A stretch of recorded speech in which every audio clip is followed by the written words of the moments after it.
Does gear matter? Yes, it does, but to a point. It's also about the person using it and their skills behind the camera. Today we're talking what's in my camera bag for 2021 and why everything in it has been placed there with intention. Run the intro.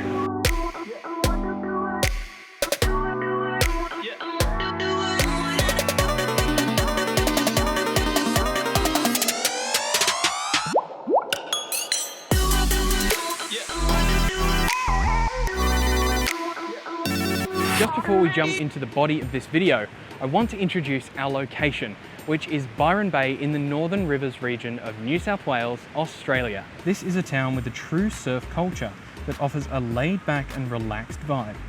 It's a very popular tourist town. For photography locations, the Byron Bay Lighthouse is famous for making a great subject, and even having been here a few times myself to capture sunrise, sunset and Milky Way images, I know how photogenic it can be. You can also catch a scuba diving boat from here out to an excellent dive site called Julian Rocks. Most of the time you'll see turtles there, but we'll also encounter manta rays, grey nurse sharks and a few other animals that may be hard to find in other places. Now let's jump into the rest of the video and get to finding out what's inside my camera bag.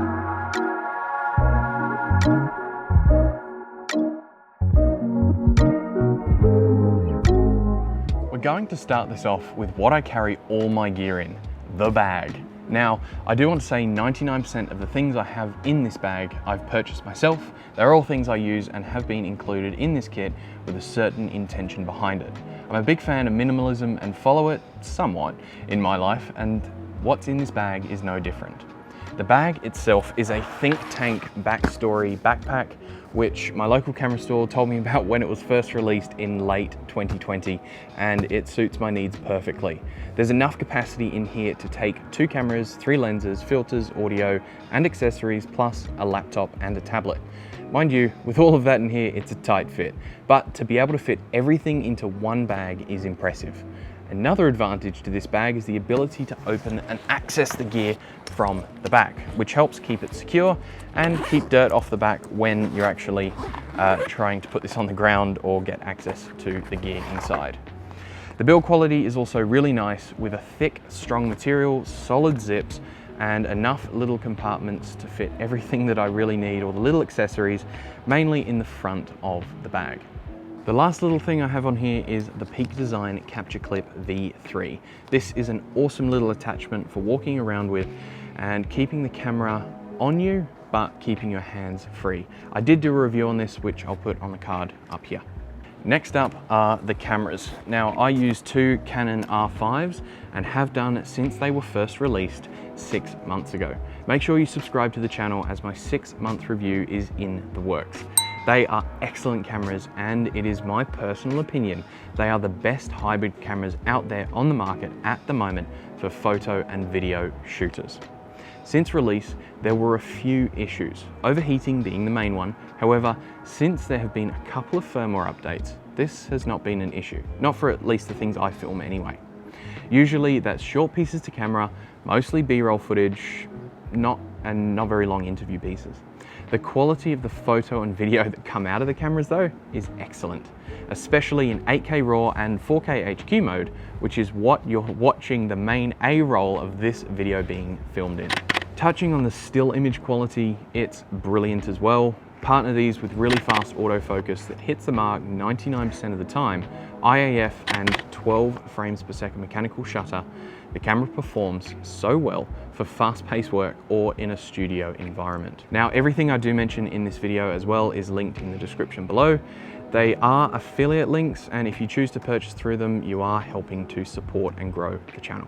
Now, with any good camera, you need to match it with lenses. Lenses make all the difference in photography. So when I decided to move over to the Canon mirrorless system, I knew I wanted to set myself up properly from the start.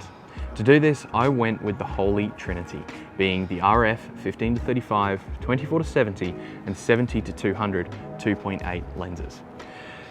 These 3 suit me with small, very versatile and very portable setup that covers just about every subject I need. The quality is incredibly high with super sharp results, quiet focus motors, great stabilization, and at this point I know I sound like a Canon fanboy, but if I didn't believe it, I wouldn't say it.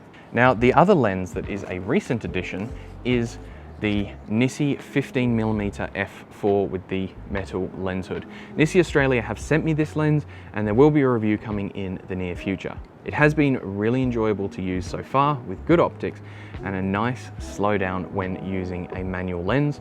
Now, the tripod I use is the one I have used for the past several years. It's the Siri W1204 legs. Usually it's got a K20 ball head on it. At the moment, it's got the video head. It's waterproof, it's a great tripod, it lasted a long time, and that's pretty much all I've got to say about it. Now, doing a lot of video and wanting to keep my kit lightweight and functional, I use the Rode Wireless Go microphone system and love them. That's what you're listening to right now. They're an easy fit inside my camera bag and give great sound quality for picking up people's voices, and the battery life is great as well.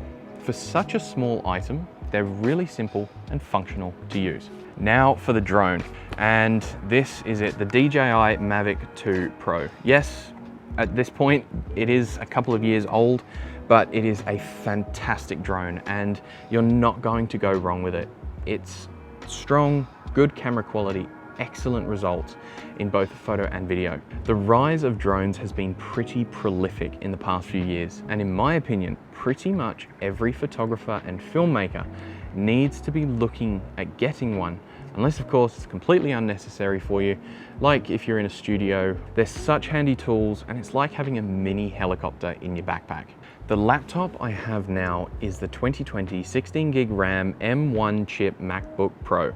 After buying an iMac Pro in mid-2020, I wasn't expecting to get a new laptop after that. However, the C-Log footage from the R5 is so hard for the majority of computers to edit that the iMac Pro kept crashing whenever I would try to import it. Along came Apple with the solution though, and after watching a few reviews with editing the video footage from the camera, I was sold and ordered one.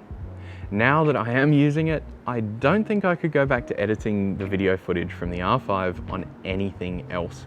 And I'm looking forward to what Apple is going to deliver with the Pro model computers this year. Anyone want to buy an iMac Pro? An important part of my workflow are filters. For landscape photography, I use and have done for years the 100mm square filter system from Nissi. They're awesome filters at a good price and don't have a color cast. For still photos, I will use the square ones, but for video, I use the circular screw-on ones as they're easy to carry around, and when I'm doing commercial work, they're quick to change on the lenses. If you're looking at circular filters, I have always used 82mm filter thread sized ones, and then adapted them down to smaller lenses with step-down rings, which keeps the kit small and functional and multi-purpose. Can you see the theme of what I'm having here? Having things in the bag that have multiple purposes and yet still very functional. And the last things in my bag are the accessories. These are just a few small things like a pocket-sized notebook, pen, hand sanitizer, lens cloth, etc. But there are 3 accessories that I recommend to everyone. First is the Think Tank Photo battery bag. I've recommended this in some past videos, but this is how I store and sort my batteries in the camera bag. It's so helpful. The second thing is this small rig multi-tool. This is one of those accessories you don't know you need until you need it. Once you have it, you will appreciate it every time it comes out of your bag. I cannot tell you how many times this has helped with small and big things on shoots or just around the house for screwing and unscrewing things. Last thing is a waterproof SD card case. I chose the Pelican one because it had some great reviews online and it has held up really well for me, having owned it for a while now. If there was one thing I could add to this setup, it would be an Atomos Ninja 5. It's a 4K 60 external monitor and recorder and is meant to really extend the capabilities of the R5 camera, plus make for a good monitor with great color accuracy and the ability to calibrate the screen, which is kind of handy.